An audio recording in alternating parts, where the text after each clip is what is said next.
Halo Sobat Cendekia sekalian, apa kabar? Kita bertemu lagi pada video keempat dari seri eksperimen nabung reksadana indeks BNP Paribas Srigadi yang dilakukan oleh Cendekia Financial Center.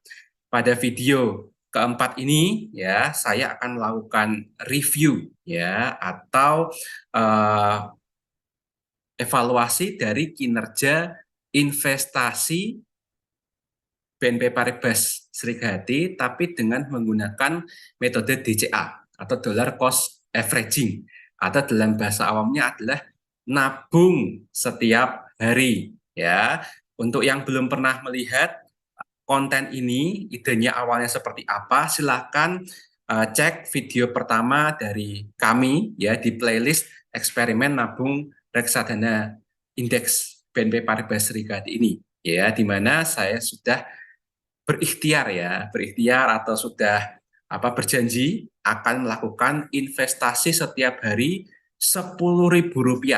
Tidak peduli itu hari kerja ataupun hari libur, dan juga tidak peduli kondisi market sedang uptrend atau downtrend. Ya, yang namanya nabung itu harus dilakukan setiap hari. Nah, bagaimana ya kira-kira kinerja dari investasi yang Cendekia Financial Center ini lakukan untuk minggu ketiga ini? Ya, tanpa berpanjang waktu, mari kita lihat ya. Baik, jadi kita seperti biasa ya akan melihat emiten-emiten apa saja ya yang masuk ke dalam kategori gainers ya atau yang cuan dalam satu minggu ini. Kemudian kita juga akan membahas emiten apa saja yang merupakan losers ya atau yang bocuan ya dalam seminggu ini, dan juga tentunya kita penasaran dong, kira-kira ada nggak ya yang sahamnya itu tidur ya, naik turun naik turun naik turun, ujung-ujungnya dari Senin sampai Jumat posisinya tetap sama ya, tidak bergerak, atau kita menyebutnya adalah the zeros ya. Nah, pada umumnya ya secara gambaran besar ya, jumlah emiten yang masuk ke dalam kategori gainers dan losers itu jumlahnya sama, yaitu 12 saham ya atau emiten. Nah, tetapi mungkin sedikit berbeda dengan minggu lalu ya, di mana minggu lalu kita pasarnya mendapatkan tekanan ya, tekanan, dan pada video sebelumnya saya juga sudah ingatkan ya bahwa meskipun BNP Paribas Srigadi produknya itu ya menginvestasikan dana dari masyarakat ke 25 saham yang ada di konstituen Srigadi, tetapi ternyata 70% ya alokasi dana masyarakat itu dimasukkan ke 6 emiten saja. Bahkan ada 4 emiten yang alokasinya itu mendekati 15 sampai 16%. Ya, nanti akan ada beberapa bahasan tentang itu. Nah, di sini kita ada 12 emiten ya. Ada Astra Internasional yang plus 3,19% selama seminggu ini ya, cukup bagus ya kinerjanya seminggu ini. Terus kemudian Bank Sentral Asia BBCA itu plus 1,41%. Terus kemudian Bank BRI ini plus 4,85% dalam satu minggu ini ya, tanggal 15 sampai dengan tanggal 21 Mei ini.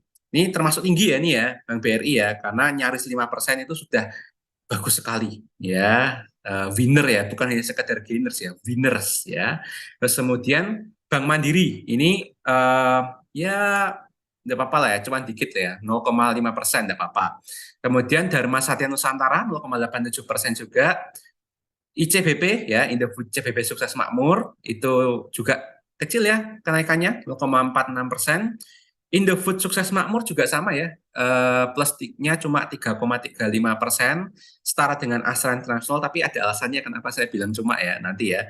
Terus kemudian Java ini juga mengembirakan ya, apalagi kalau misalnya pada minggu sebelumnya ya mungkin ada beberapa dari trader atau mungkin investor ya jangka pendek yang melihat kemungkinan Java itu bisa rebound ya setelah sebelumnya tertekan, turun terus ya harga sahamnya karena sentimen kinerja keuangannya kuartal pertama 2023 ya, terkait dengan buruknya EPS-nya ya, earning per share-nya, laba bersih per sahamnya buruk. Sebenarnya bukan hanya Java saja ya, tapi CPIN juga sama ya. Artinya per ayam-ayaman itu sedang jelek ya kuartal pertamanya, tapi mungkin secara teknikal ada di antara sobat cendekia sekalian, mungkin trader atau investor jangka pendek ya, mungkin tahu ini wah ini bisa rebound sendiri. Ya selamat ya, mungkin bisa take profit atau bagaimana ya, itu terserah Anda ya, do your own research sekali lagi ya. Kemudian jasa marga itu naik 0,86%, oke lah ya, sedikit tidak apa-apa. Kalbe Farma ini naik 2,84% ya, cukup mengembirakan. Semen Gresik atau sekarang Semen Indonesia ya, sekarang namanya udah ganti ya, maklum ini saya investor generasi jadul masih tahunya Semen Gresik ini ya. Ini 0,42% ya naiknya, dikit tidak apa-apa. Telkom juga sama ya, 0,75% naiknya ya, dikit-dikit tidak apa-apa, bisa menyumbang. Nah, di antara 12 ini mana yang perlu kita perhatikan? Nah, seperti pada video sebelumnya ya, saya memberikan tanda pentung ya, notasi khusus dari saya ya, dari kami Cendekia Financial Center, bahwa notasi pentung 3 ya di BCA, BRI, Mandiri, dan Telkom ya mengindikasikan bahwa keempat emiten ini itu memiliki alokasi dana yang di atas 10%. Jadi kalau kita invest, Anda invest ya, semua masyarakat itu invest ke BNP Paribas Srikahati. Nah, lebih dari 10% dana kelolaan itu masuknya di 4 ini saja. Ya.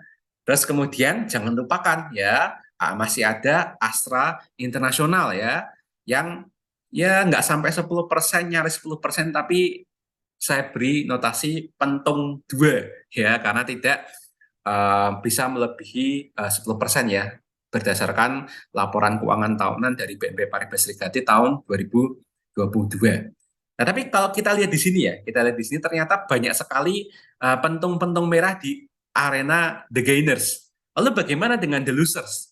Ya, kita lihat di sini ya, ternyata the losers ya, emiten yang masuk the losers dan memiliki dampak yang cukup signifikan kepada kinerja BNP Paribas Srikati adalah Bank Negara Indonesia.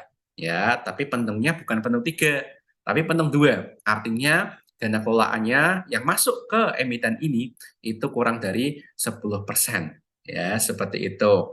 Nah, tapi kita lihat juga ya, losers di sini yang keterlaluan ini siapa aja ya. Kalau kita lihat misalnya ya, Astra Agrostari, Aneka Tambang, ini minus 2 sampai 3% ya, oke lah. Kemudian Alam Sutra Realty minus 0,55%. Ya, not bad lah ya. Kemudian Bank BTPN Syariah juga sama, di minusnya kurang dari 1%. Ya, perusahaan gas negara, waduh, ini 1 mingguan ini nyaris menuju ARB ya, tapi masih minus 5%-an, kurang dikit ya. Terus kemudian ada PTPP lah, ini keterlaluan ya. Ya, PTPP, kalau mungkin yang masih ingat ya, review saya minggu 1, minggu kedua ya, yang main PTPP ini ya anak bermasalah ya, troublemaker dikit lah ya. Jadi sudah ARB-nya keterlaluan, minggu kedua juga seperti hidup segan mati nggak mau. Minggu ketiga minus 10,62%. Ya, troublemaker ya di portofolio ini. Terus kemudian Sido muncul minusnya 1,29% ya, tapi ini tergerus dikit-dikit ya Sido muncul ya. Nah ini silakan yang masih mau punya conviction ya silakan. Ya kalau saya sendiri secara pribadi ya saya masih watchlist ya, punya beberapa stok ya, stok ya istilahnya ya, beberapa lot lah ya, lot di Sido muncul, tapi saya memang belum nambah banyak karena saya memang prediksi maunya nawar tuh sekitar 700, apalagi kalau bisa di bawah 600 saya mungkin tertarik ya untuk nambah, tapi lebih jauh lagi supaya seenggaknya lotnya bisa 3 digitan lah istilahnya gitu ya. Terus kemudian Siloam International Hospital ini cukup ini ya, cukup kaget ya. Saya sendiri agak cukup kaget karena ini minusnya 6,46%. Ya, ini saya tidak terlalu mendalami ya, secara sentimen saya tidak terlalu mendalami, tapi secara kinerja itu harusnya ya tidak ada yang perlu diheboh-hebohkan ya. Saya tidak tahu kenapa 1 minggu ini bisa turun ya. Jika ada ya sobat cendekia yang tahu atau fokus ke Siloam International Hospital, bisa komen di bawah ya, supaya kita sama-sama mendapatkan insight. Terus kemudian United Tractor, nah ini menggembirakan ya. Jadi untuk beberapa value investor dan mungkin saya juga ya, United Tractor yang memiliki planning ke depannya, proyeksi ke depannya bagus, tetapi harga sahamnya turun terus, itu menggembirakan ya. Apalagi di harga sekarang ini price to book value-nya sudah di bawah 1 kali ya. Jadi tinggal kuat-kuatan modal saja kalau mau berinvestasi secara langsung di United Tractor ya. Saya pikir ya 20-an ribu lah, 20 ribu ke bawah itu sudah sangat bagus kalau bisa dapat ya. Kemudian kalau maunya bermain dividen secara jangka panjang, apalagi punya rencana pensiun dari dividen saham, ya mungkin silakan ya, do your own research. Kalau misalnya memang layak diperjuangkan di UNTR, silakan ya. Saya sendiri punya target kalau bisa di bawah 20 ribu, saya akan menambah lebih banyak lagi. Unilever minus 0, sekian ya. Kemudian ini juga ya troublemaker kita ya, sekali lagi Wijaya Karya, yaitu minus 14,66% pada 1 minggu ini saja. Ya, jadi tanggal 15 sampai dengan tanggal 21 Mei, Wijaya Karya minus 14,66%. Padahal minggu pertama dan minggu kedua kita sama-sama tahu bahwa Wijaya Karya juga sangat troublemaker. Minggu lalu juga minusnya 10%, kemudian minggu pertama kita melakukan eksperimen juga sudah minusnya lumayan keterlaluan ya. Sekali lagi mungkin sentimen dari utangnya Wijaya Karya terhadap para bank himbara ya, termasuk Bank BNI ini ya. Himbara di sini itu bisa berarti Bank BRI, Bank Mandiri, Bank BNI ya. Tetapi ada beberapa ya teman-teman investor dan beberapa analis yang sudah mengemukakan bahwa dampaknya untuk Bank BRI jika dibandingkan dengan Mandiri dan BNI, ya utangnya Civica ini itu bisa cukup bermasalah untuk Bank BNI dan Bank Mandiri. Sementara Bank BRI ya sepertinya tidak perlu dikhawatirkan lah ya kalau ada sesuatu. Tapi kita sebagai sama-sama investor ya, kita berharap ya, misalnya ya ada sobat-sobat cendekia yang mungkin nyangkut di Wijaya Karya atau nyangkut di PT PP ya, BUMN Karya ya, semoga diberi kesempatan ya oleh market untuk keluar ya, jika bisa keluar. Kalau kuat cut loss ya silakan cut loss, kalau mau hold forever juga silakan hold forever ya, terserah masing-masing ya, do your own research, harus berpikir sendiri. Tetapi kalau memang tidak mau mikir, ya sudah, belilah reksadana saham, apalagi jika percayanya pada reksadana indeks ya, seperti BNP Paribas Serikati ini ya.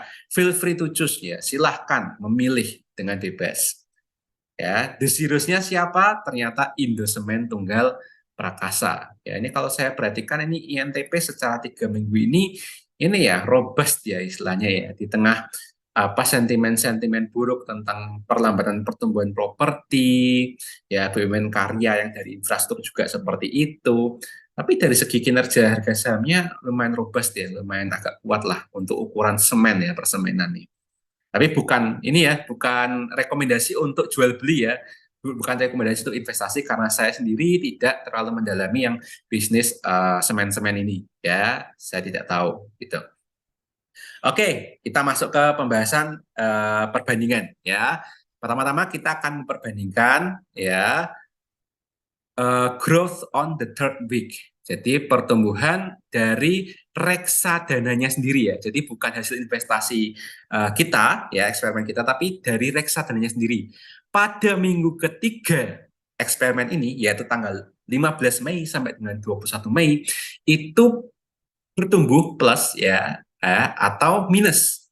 Dan kita lihat ternyata ya BNP Paribas Serikati selama minggu ketiga itu plus 1,37%. Jadi cuan istilahnya ya selama 1 minggu ini. Dan itu sangat baik jika dibandingkan dengan IHSG yang dalam 1 minggu terakhir ini itu minusnya 0,17%. Ya, dan juga masih lebih baik ketimbang indeks LQ45 ya, yang plus ya, plus tapi plusnya masih 0,49%. Dan lebih baik lagi jika dibandingkan dengan indeks reksadana saham pada umumnya, ya, tapi versi pasar dana ya, atau kita menyebutnya PIRS, ya, itu 0,1%. Happy ya berarti ya, dan itu sesuai dengan hipotesis kita ya, bahwa cukup perhatikan saja emiten-emiten yang membentuk 70% dari dana kelolaan BNP Paribas Srikahati, ya, yaitu empat bank buku besar ya, BCA, BRI, Mandiri, Bank BNI, Astra Internasional, dan Telkom, ya. Kalau keempat bank buku besar dan dua perusahaan yang kita sudah kenal ya, sangat kenal sekali dalam hidup sehari-hari itu banyaknya di gainers ya, apalagi bank-banknya itu ada di kategori gainers, ya, kita bisa menyimpulkan bahwa sepertinya kita minggu ini cuan. Seperti itu ya. Tapi bagaimana kalau kita melihat ya pertumbuhannya bukan dari minggu ketiga saja, tapi dari periode awal ya, 3 week period. Jadi tanggal 1 Mei sampai dengan tanggal 21 Mei itu sudah plus atau masih minus ya. Ini penting terutama jika Anda ya sobat cendekia sekalian ternyata memilih metodenya itu bukan DCA ya, dollar cost averaging, tapi lump sum ya, atau langsung uang segepok taruh di awal. Blek ya, kira-kira masih minus atau sudah plus. Dari sini kita bisa lihat ya bahwa ternyata BNP Paribas Srikati ya dari tanggal 1 Mei itu masih minus 0,81%. Tapi sekali lagi ya, setidaknya reksadana indeks ini itu kinerjanya masih lebih baik ketimbang IHSG dan LQ45 yang kita selalu jadikan patokan pada umumnya. Ya, IHSG masih minus 3,11%. LQ45 masih minus 2,31%. Ya, kemudian jika kita bandingkan dengan reksadana saham ya pada umumnya ya diindekskan begitu versi pasar dana, ternyata juga masih lebih baik ya. PIRS masih minus 1,56%, BNP Paribas Srikati sudah minus 0,81%. Setidaknya kalau dibandingkan dengan indeks-indeks yang lainnya, oke lah, it's good ya, it's okay. Tapi sekali lagi kita akan memperbandingkan ya bahwa metode DCA dengan metode lump sum ya, kalau kita bandingkan tuh seperti apa. Ternyata ya sampai dengan 21 Mei ini portfolio saya bertumbuh ya itu 0,76%. Ya, jadi minggu lalu kondisinya minus ya karena semuanya juga lagi down trend. Nah, di sini mungkin sedikit ada rebound ya. Ini sudah plus 0,76% ya. Dan sekali lagi saya sudah mengeluarkan 210.000 ya, kan 10.000 dikali 21 ya, tetapi yang baru masuk di sistem per hari Minggu kemarin ya itu adalah 170.000 ya, berarti mungkin 40.000-nya dirapel pada hari Senin ya. Sebelumnya kan 30.000 ya yang dirapel ya di minggu pertama minggu kedua, tapi mungkin kalau misalnya merasa bahwa ini kok masih ada ini gap 40.000. Nah, hari Kamis kita ada hari libur. Nah, mungkin itu ya. Secara teknis penentuannya seperti apa, penghitungan NAV per unitnya ya seperti apa itu ya kita serahkan saja ke ini ya staf-staf terkait ya di agen penjual efek reksadananya dan juga di bank-bank kustodian ya yang menyimpankan dokumen-dokumen serta dana kita. Ya, jadi sekali lagi ingat bahwa reksadana itu ya itu yang menyimpan duitnya itu bukan agennya, bukan manajer investasinya, tetapi disimpan di bank kustodian. Itu pun atas nama kita sendiri. Ya, seperti itu. Jadi kesimpulannya seperti apa? Jadi kesimpulannya pada minggu ketiga ini, untuk sementara kinerja investasi metode DCA yang dijalankan oleh Cendekia Financial Center itu berkinerja sedikit lebih baik ya, sudah plus jika dibandingkan dengan metode lump sum di reksadana indeks yang sama, yaitu BNP Paribas Sri Gahati. Ya, baik. Jadi kira-kira itu yang bisa saya sampaikan untuk review minggu ketiga investasi yang dilakukan oleh Cendekia Financial Center. Ya, jadi kita terima kasih sekali ya sudah menonton video ini. Kita akan bertemu lagi di minggu depan ya di video kelima di playlist ini sekaligus untuk mereview bulan pertama kinerjanya seperti apa dan jika dibandingkan dengan berbagai macam acuannya itu apakah kita sudah berkinerja lebih baik ya ataukah sama ataukah lebih buruk ya dibandingkan beberapa acuan yang sudah kita sampaikan sebelumnya.